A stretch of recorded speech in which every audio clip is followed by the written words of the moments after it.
Welcome everybody, and this is Delve Deeper. I got this game for 75% off due to a coupon. It's a $6 game normally. Got it for $2.24 after all coupons, plus all DLC. It's essentially... I'm really not entirely sure how to describe this game. We'll go for...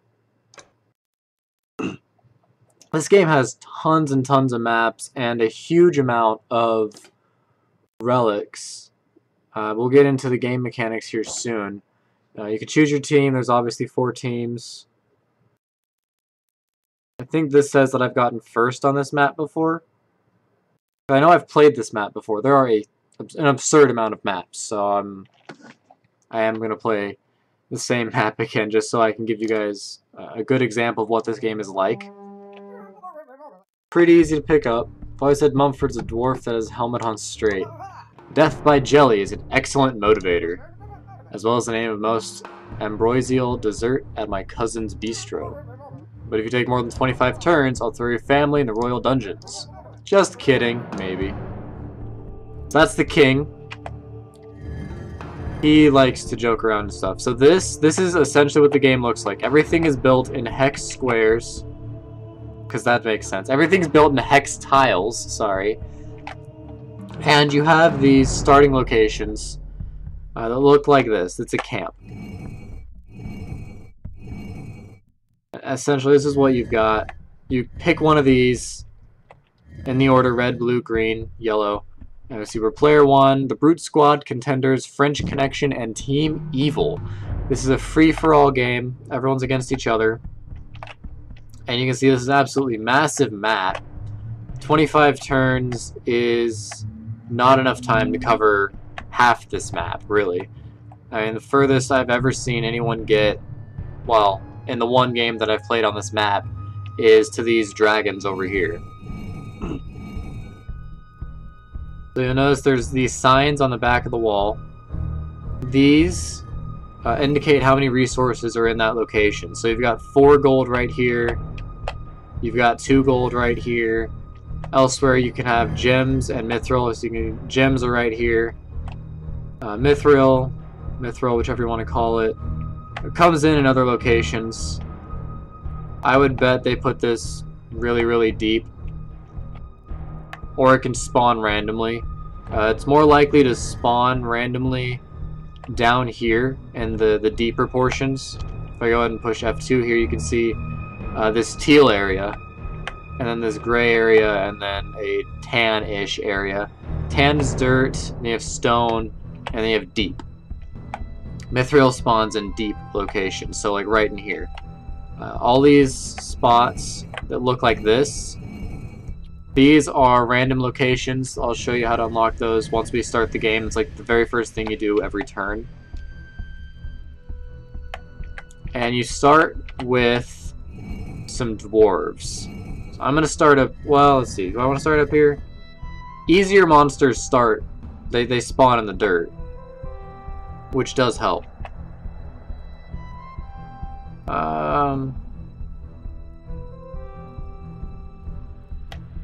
I'm just gonna start up here again for convenience. There's blue, there's green, there's red, and Team Evil started. So you can see out right away, so we're selecting tiles that we want to do. So we're looking at automatic, dirt, stone, or deep, or we can discard and not do anything this turn. I'm going to choose auto from right off the bat because I prefer auto. Right, says no valid plays because this stuff's already dug out. So if we go to a tile like this one, for example, you can see we can dig a new tunnel to connect this tunnel to this tunnel. It can be straight down, you can have it shaped like this, and those are the only options we have for this one. For more complex areas, let's say right here, you can have a whole bunch of different options and have a whole bunch of different connections. As you can see it changing over here as well as it changes right there. But for now, we're just going to go down here and we're going to create this very basic tunnel in the back of our base. And the first thing we're going to do, send our scout. So we started with a scout, 2 miners, and 2 fighters, if you caught that at the very beginning when we were selecting teams. I'm going to put the miner, well, let's see, I want to keep them relatively close together. Put the miner there, with another miner right here. And then we're going to bring the fighters down as well. And right off the bat, the entire point of this game is to collect as much treasure as you can within the amount of time given. Right off the bat, I'm running down here to try and grab this treasure and all of this treasure right here. Now the boxes can carry relics, and the relics, they can give you huge bonuses or be completely worthless or anything in between. They can even be detrimental. So you do have to be a little bit careful when you pick up the boxes. The fancier the box, the more likely you are to have a rare relic. The rarer it is, obviously, the more money it's worth. Okay. Well, Blue right away decided to throw his scout into a bunch of king jellies, which are very beefy enemies. They don't do a ton of damage. They do like as much damage as a miner would do, which is about half as much as what a fighter would do. But that's way more than enough to fight against any scout. Scouts don't, they do hardly any damage. So here's another fight. We have some, I guess, fallen dwarves, if you will, against one of the brown dwarves. And you can see, again, the AI is not being brilliant here. Okay, here come the fallen dwarves.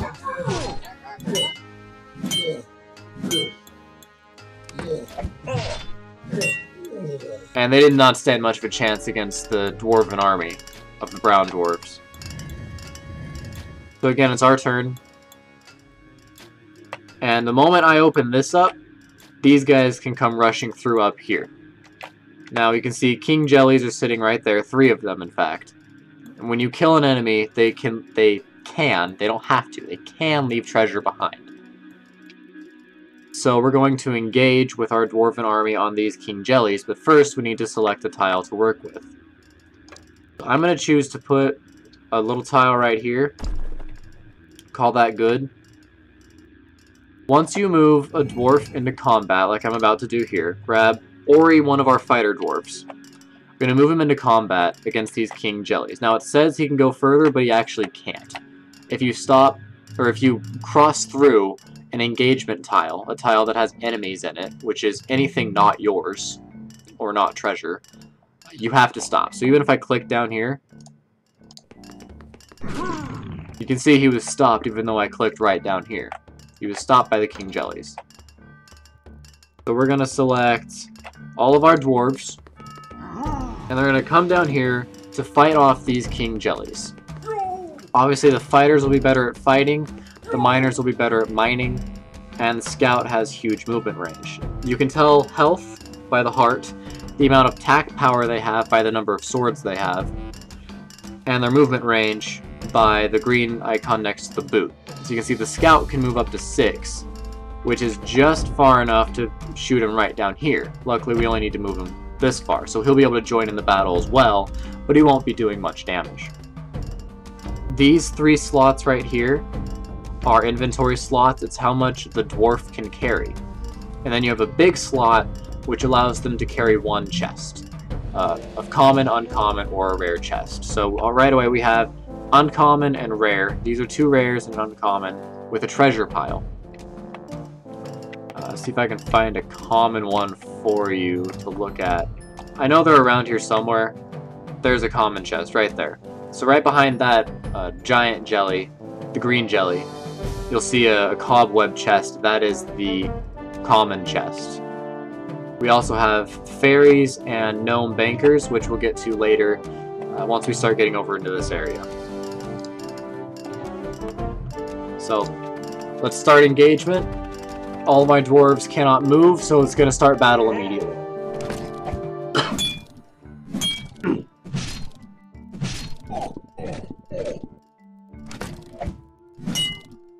Health, attack power, critical chance.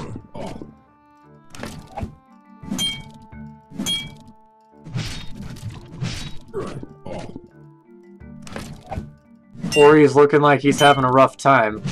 Hopefully he'll make it out of here. If he goes down, which it looks like he will, he is unable to move for 1 turn. He's not dead, he's just incapacitated for 1 turn, which is not so bad. But it does start to add up when you have 1 dwarf that keeps getting taken out.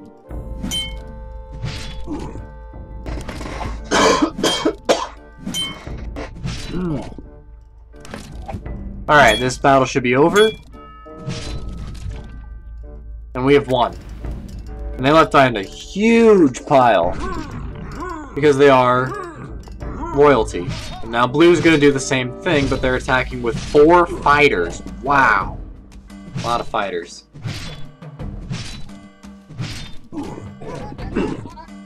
I have thought about doing that myself, getting a lot of extra fighters, because in the late game, you will need them. They are very, very handy. But they don't hold much treasure, so while you will be beefy, you may not necessarily be able to gather all the treasure you want. They're slow and they don't carry much treasure, but they do a lot of damage.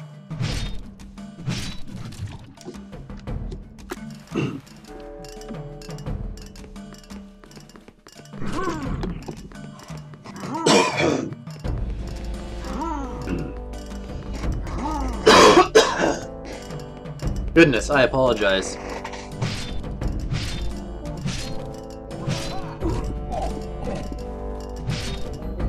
So when you see that 150 damage pop up, that's a critical strike by one of the fighter dwarves. That 97 was a critical strike by the King Jelly, and it's denoted by the flash on the screen. A brief flash of light.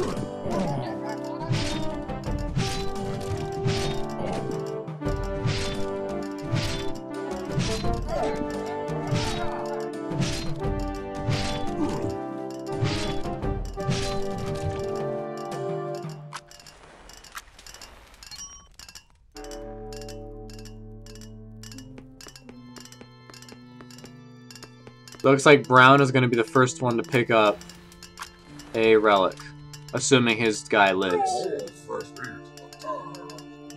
You have those tiny jellies, which are really pretty worthless. And then these are goblins. Goblins have a high critical strike chance.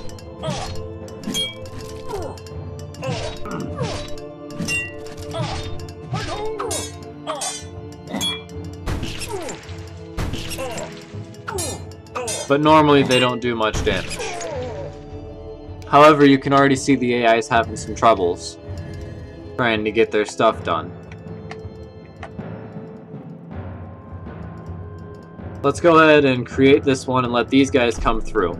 The more guys we kill, the more treasure we get from them. But we can see right away that this one just spawned 3 gems, which is wonderful.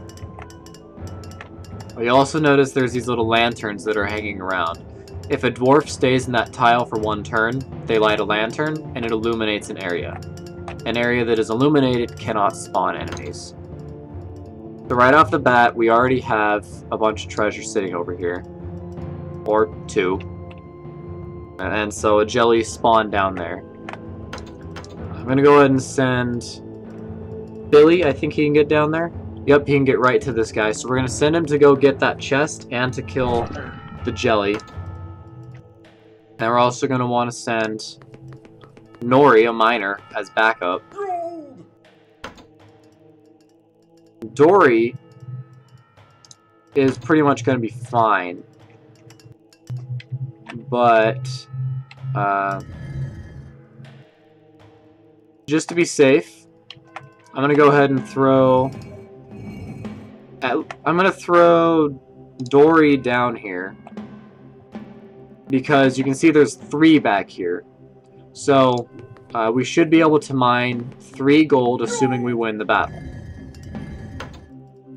Now Keely, I'm not sure how you want to call him, he's in a tough situation here. Yeah, he can move all the way over here and light up this whole area, which would be phenomenal. But if he does so, he's most certainly going to get attacked by the enemies in this tile. Now that'll incapacitate him for a turn because there's no way he'd stand a chance against those two dwarves. But if he does light this up, then it illuminates this whole area up here, which does prevent more enemies from spawning. Both good and bad. That is a good thing and a bad thing, not good enemies. There are no good enemies. So I think what I'm going to do is throw him in the battle too, and just see if we can get it to end quicker. So you can see these green jellies are half as strong as the royal jellies. Quick, easy battle. And we got all the gold that was in the tile. We'll pick up the treasure chest next turn and put that on Keely. Oh, that was a mimic. That had to be fun for them.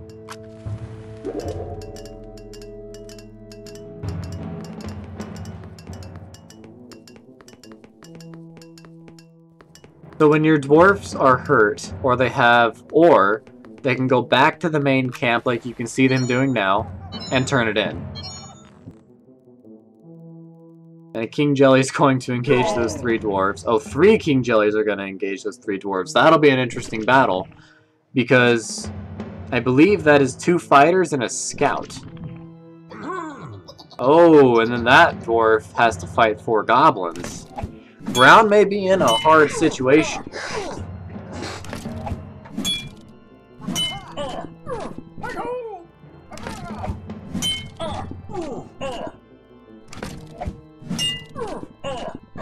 Now, this is probably the best place to lose your dwarves, to have them go down, because they'll resurrect, like you just saw one of my dwarves just did. They'll resurrect, and then they will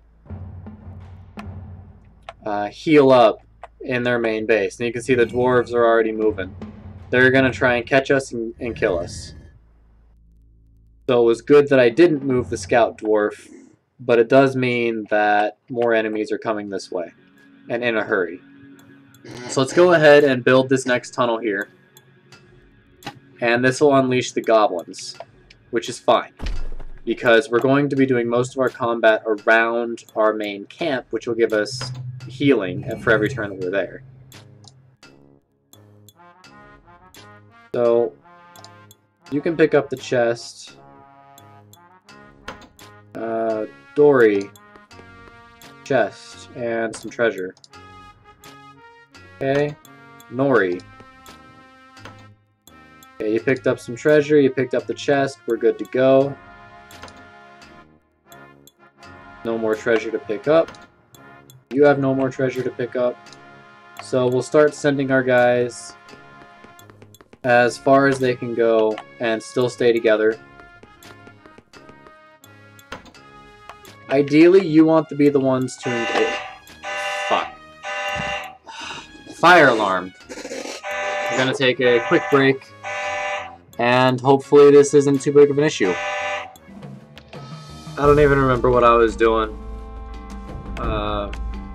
But I can see there's guys over here, so let's play it safe. Got a little bit of caramel apple on my finger still. Alright, we're good here? I believe so. Yeah, they have 0. So end turn, light the lantern, and wait for the enemies to come to us. And Blue's gonna engage the dwarves. Oh man.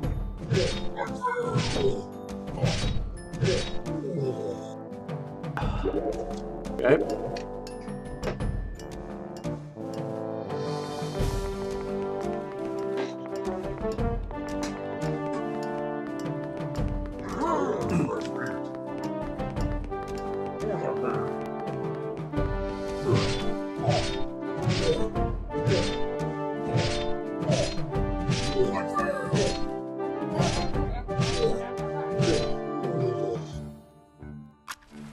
Alright.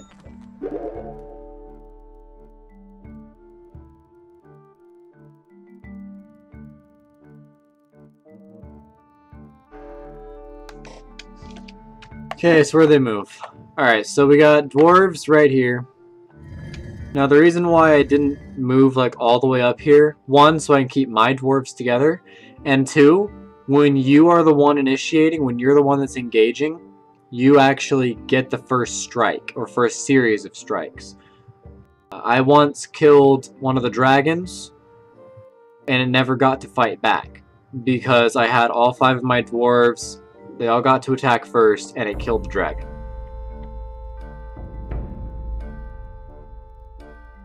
Well, that's interesting. If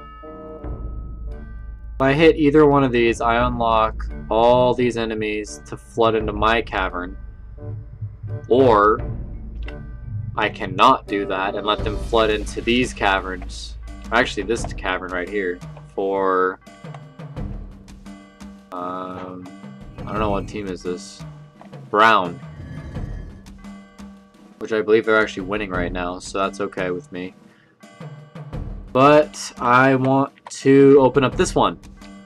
I'm not expanding my cavern, I'm expanding their cavern over here so that I can continue to work through my area without the enemies flooding me. Whereas if I open this up, enemies can spawn in all the darkness back here, and they will spawn through and start flooding into these caverns. So hopefully this will hurt green by opening it up right here. That did actually place an uncommon chest, so if he gets that far it'll help him, assuming he can use it. But it also unlocked a jelly with some gold and a weapon inside of him, and some tiny jellies, as well as some stuff down here, another tiny jelly, and whatever decides to spawn and start going that way as well. So yes, it has helped him. I'm hoping it will hurt him. Alright, so it looks like you... Yeah, let's do you first. And then the fighter.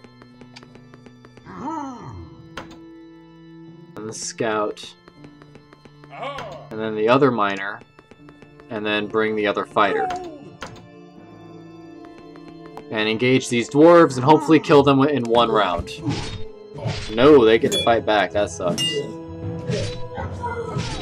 Oh, that was a nice crit. Oh, beautiful double crit. So we got through fairly unscathed. Next we'll have to fight the little jellies that are up there. And then we should be able to drop our loot and get it to the king.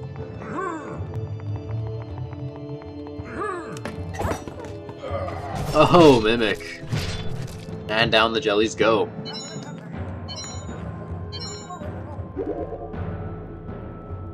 And now that dwarf is fully healed. We'll see what happens to green after the evil guys start moving and spawning. And how that'll affect them. Hopefully negatively. Jeez, okay, Brown's back alive to fight. See what happens. And they're right away going to fight the King Jellies. I don't know if they'll be able to do that with 2 miners and a scout. But if they're gonna fight them, get the initiative. I agree. Brown's in a tough spot.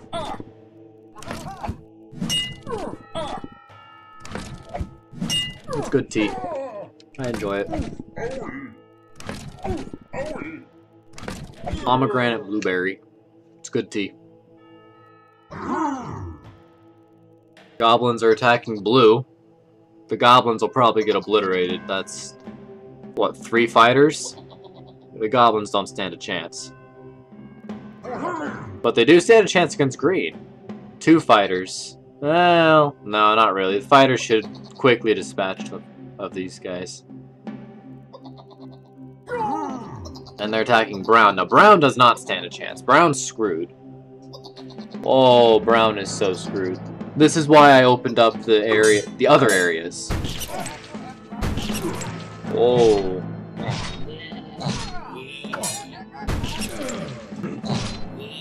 Alright.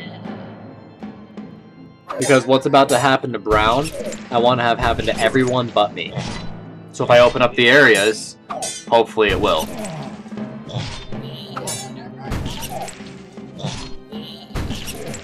Oh. Oh. Alright. Yeah, Brown is done. They're out of this race. Oh, and the goblins are over there too. This will be interesting. We can move 1, 2, 3. So everyone can move up here. Fighters can only move 3. That's what I'm counting in right now. So we will be able to get here. Hopefully we'll be strong enough to kill off the goblins and they won't get a bunch of critical hits and, you know, obliterate us. So the AI is going to continue to build in places like this. I'm going to use that to my advantage and open up this area. If I can do that. Go here. Or can I actually do a 3? That would be ideal like that.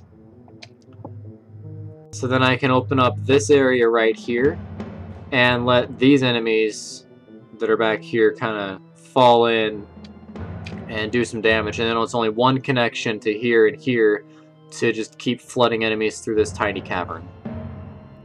So we'll put them right here. And the enemies that'll be back here looks like some purple goblins and a diviner. The diviner is fly.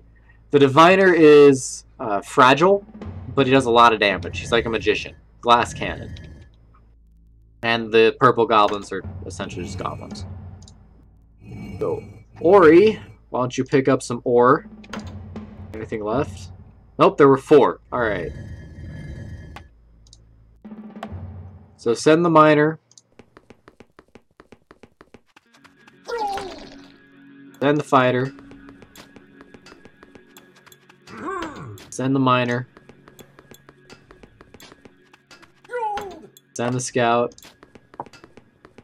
And if we win this battle, all of our loot that we're currently holding will just immediately get deposited at the bank, including all the relics, and that'll be awesome. Otherwise, if we lose this battle, we're gonna have to wait. Okay, he's gone. And he's gone. Wow. Come on, guys. We should be able to win this.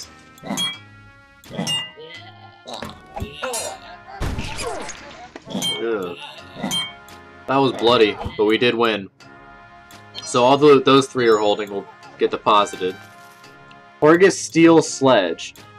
The mythical artificer's forge hammer used in the creation of countless weapons and treasures. Plus 9 treasure, 25 health, and 10 attack to Dory. That's awesome. Epic value. Clothing of epic value. Mithril Fleece for Nori. The price of Jansen and his Hargonauts is matted. The prize, sorry, is matted skins of Mithril have potent healing powers. 50 more health for Nori, and an additional 8 treasure. That's pretty awesome. A weapon of little value. Monty's Muffins. It's worth 4 critical chance and 3 gold. Declared inedible by the public at large after several fatalities, these baked goods were later repurposed as weapons. So we're up to 36 treasure already. Doing pretty well. This is on difficulty level 5. You have to set that in options. That's the highest difficulty level.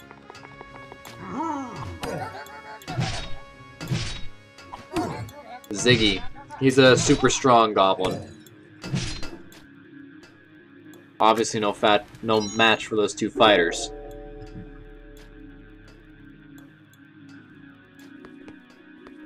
So the thing with the eye, the giant eyeball with the tentacles coming out of the back, a betrayer, for those of you that play D&D. Okay, so we've got Mama D's fire cakes. From the fire in my belly to yours, Mama D. But the betrayer is a shop where you can spend your treasure to buy relics. The more money you spend, the better the relics you get. Oh, they opened it up. Alright, well, Even so, I'm still going to open this up because it will do some good for me. Let's just go ahead and do it like that.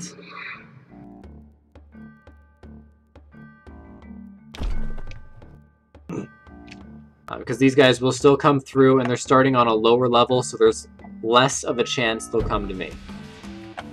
Although I'm alive and Brown is not, so we'll see. So let's grab the treasure. Grab the treasure. You guys are down, and there's no treasure here to grab. Wonderful. We have... Alright, so we're pretty much clear to move. Go ahead and go here, mine some gems, and light up part of the cavern. And call that turn.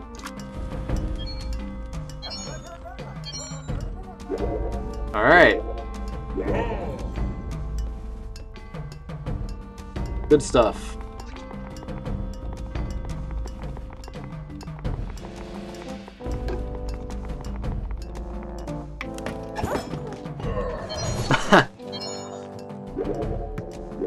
Oh, blue and green. They're doing really well. They're keeping up. Not surprising, as green is all together now. I do not know why there's a fly in my room, but it is annoying.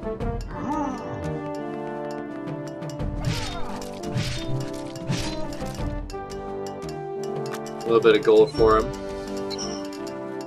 No. Wow. I want to just like ninja catch this fly out of the air and just have it in my hand.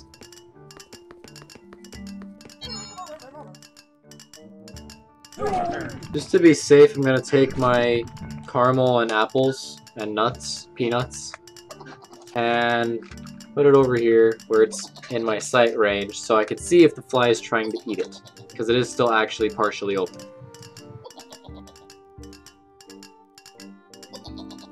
I don't know where you went. You went that way. Brown is screwed.